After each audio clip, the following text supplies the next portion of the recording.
words of my mouth and the meditation of all our hearts be acceptable in your sight, O Lord, our guide, our strength, and our Redeemer. Amen. Please be seated. Jesus teaches us in the Lord's Prayer, "Forgive us our debts, as we also have forgiven our debtors." Forgiveness sounds beautiful until you actually have to do it.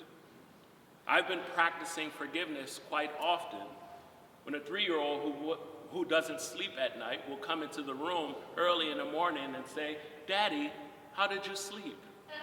after waking up 4 or 5 times throughout the night. Forgiveness is the kind of thing that makes you shout amen in church after we say the confession of sin. But it makes you sigh deeply when you get home from an argument.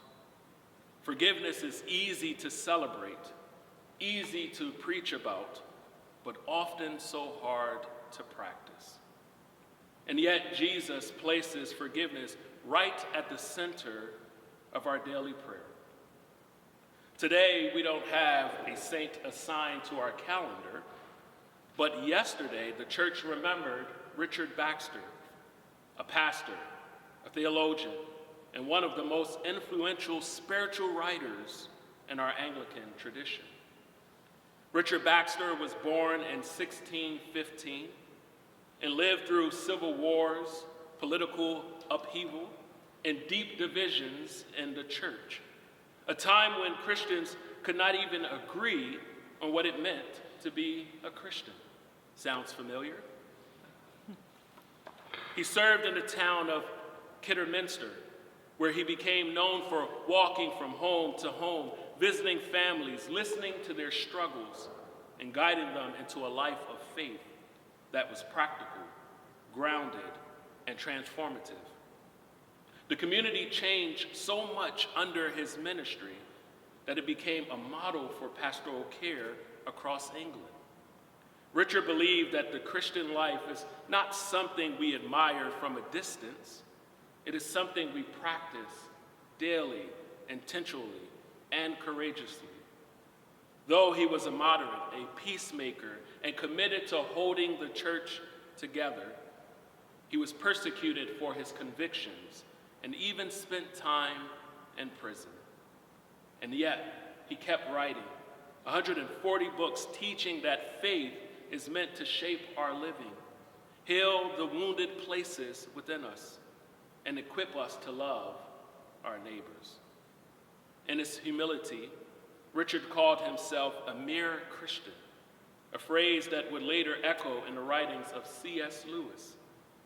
On Richard Baxter's statue in Kidderminster are the words, "In a stormy and divided age, he advocated unity and comprehension, pointing the way to everlasting rest."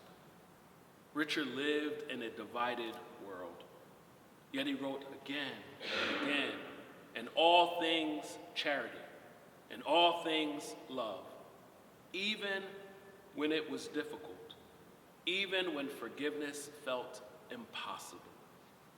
For Richard, prayer and forgiveness were inseparable.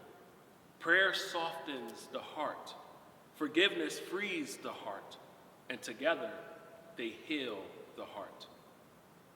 Jesus tells us in today's gospel that real prayer happens in the secret place, the quiet room, where the noise of the world cannot compete with the voice of God.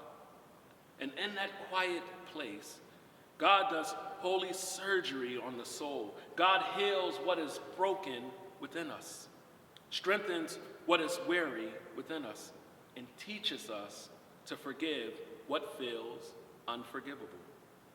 And sometimes that includes the hardest person, the hardest of them all, how to forgive ourselves. Richard embodied Jesus' teaching.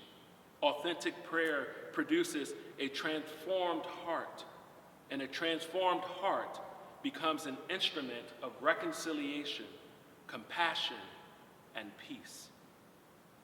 Jesus knew it, Richard lived it, and now the question becomes, Will we practice it?